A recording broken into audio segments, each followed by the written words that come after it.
de la noticia y una situación que preocupa a algunos países más que otros, y es la política exterior de Estados Unidos, sobre todo después de que asumió Trump como presidente de ese país. Por eso está con nosotros para informarnos sobre este tema Débora Gess, que es la directora de la carrera de Ciencias Políticas y Administración Pública de la Facultad de Ciencias Políticas de la UNCUYO. Están bien los datos, ¿no, Débora? ¿Cómo estás? Está muy bien. Bien, gracias por la invitación. La verdad que sí, que es un tema que preocupa a todo el ámbito de Latinoamérica, a la ciencia política, sobre todo a los líderes políticos, a los presidentes de la región. Bien. Y porque sí, porque la política norteamericana siempre tiene una total atención, no solo de los latinoamericanos, sino de todo el resto de los países del mundo, por ser una potencia tanto militar, ¿sí? Claro.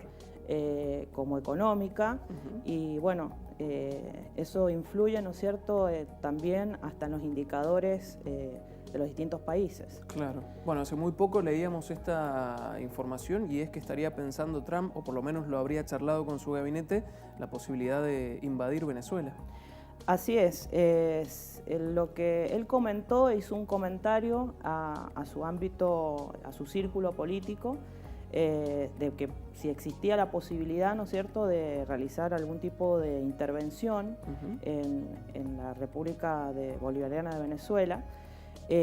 Lo que le respondieron secretarios de Estado y asesores le recomendaban que no lo hiciera, ¿sí? Porque se podía, o sea, iba a ponerse en contra del resto de los países latinoamericanos. Y también Trump estuvo en los círculos, ¿no es cierto?, más íntimos de la política norteamericana, asesorándose con el presidente de Colombia, Santos, en donde también le recomendó de que tratara de no intervenir en Venezuela. Su preocupación, por lo que él manifiesta, Trump, ¿no es cierto?, es por la situación política y social que está pasando Venezuela, que lamentablemente está mostrando que la situación económica y social en ese país no es la mejor, o sea, hay un alto índice de hiperinflación. Entonces él toma esa situación como para fundamentar, ¿no es cierto?, en los preceptos de la defensa de la democracia, ¿no es cierto?, la importancia de que esté Estados Unidos de alguna manera en ese país, ya sea hasta con las fuerzas militares, ¿no? O sea, siempre el fundamento de Estados Unidos es en la defensa del sistema democrático, y fue así como ha hecho intervención en la década del 80 en países como Panamá, y también, bueno, nosotros lo vimos en lo que hizo con Irán, ¿sí? Con Irak, perdón. Claro. Entonces, eso hay que tenerlo muy en cuenta. O sea, siempre hay una fundamentación para Estados Unidos para estar. Y estar significa enviar bases militares, crear bases militares, enviar fuerzas, o de alguna manera, a través de los organismos internacionales de crédito, como es el Banco Mundial, el Fondo Monetario Internacional, también, ¿no es cierto?, ejercer algún tipo de presión, porque, bueno, ellos son los padres del capitalismo, ¿no es cierto? Entonces, les conviene que ciertos intereses se mantengan en las regiones. Claro, y el interés económico de Estados Unidos para con Venezuela ha sido históricamente el petróleo, ¿no? Por lo menos. Exactamente, Venezuela es uno de los grandes productores de petróleo, y así Estados Unidos es uno de sus principales consumidores, ¿no es cierto? Hay un proceso de refinamiento del petróleo que se hace fuera de Venezuela. Aún así, el gasoil en Venezuela es bastante económico, muy económico. De hecho, hay artículos periodísticos, como periódicos de centro izquierda, como es El País en España, que dicen que una lata de atún es mucho más económica que un litro de gasoil. O sea, algo que es inaudito. Tremendo, Entonces, bueno, tras esa situación de inestabilidad política, que se puede decir en Venezuela, inestabilidad social, recordemos que el año pasado hubo una matanza de 100 personas en una manifestación en Venezuela. Entonces, toda esa situación de inestabilidad política y social de Venezuela se toma, ¿no es cierto?, la política exterior norteamericana como para tener un fundamento de querer intervenir en otra región. Lo que es muy discutido y, por supuesto, va contra el principio de la soberanía de los pueblos. Entonces, esa es la gran el gran dilema, ¿no es cierto?, al que se tiene que enfrentar Estados Unidos. ¿La política exterior de Estados Unidos nos debería preocupar o ocupar a los argentinos hoy en día? Hoy en día hay un gran acercamiento del gobierno nacional de lo que sería, ¿no es cierto?, la política exterior argentina, de estar lo más cerca posible de Estados Unidos para obtener algún tipo de beneficio económico, sobre todo, por la inestabilidad que nosotros tenemos económicamente hablando. Claro. Y obviamente todo lo que pase en Estados Unidos, en los mercados sobre todo, influye en alguna manera en los mercados de la región. Entonces, sí preocupa sobre todo desde la dimensión económica, no tanto a veces de la dimensión política, porque Estados Unidos tiene un poderío militar que va más allá, ¿no es cierto?, de la lógica que puede tener cualquier región latinoamericana. O sea, está muy bien ubicado estratégicamente en sus diferentes bases, tiene conocimiento de todo lo que pasa en la región, ¿sí? Recordemos que Estados Unidos, a través de sus diferentes agencias de inteligencia y de su fuerza militar, ha estado siempre pendiente en la región.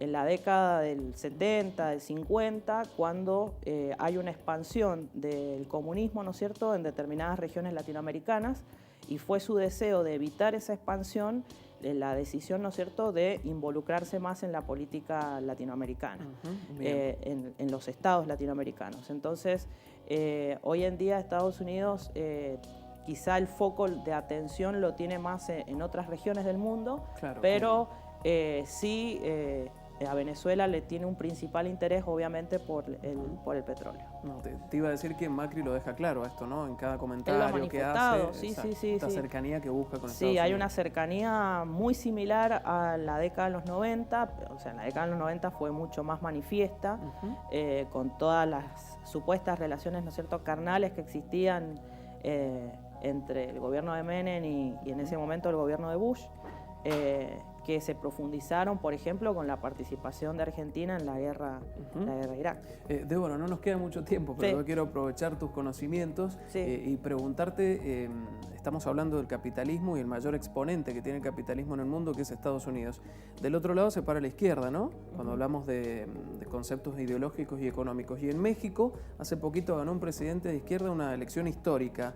¿Cómo es la izquierda hoy, 2018, en Latinoamérica, y cómo se enfrenta o lucha contra este capitalismo mundial? Bien, Andrés Manuel López Obrador, que a todo esto quería aclarar de que es un colega, es politólogo, es el primer presidente recibido de licenciado en Ciencias Políticas en la UNAM, una de las principales universidades de Latinoamérica.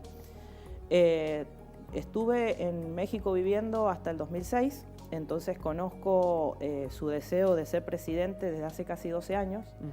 En ese momento él compitió con el que después fue el presidente Calderón, que él obtuvo Calderón el 33,5% de los votos, López Obrador tuvo el 33,2%, por decirte, o sea, fue muy pequeña la diferencia. En México no hay balotaje, ¿sí? Claro.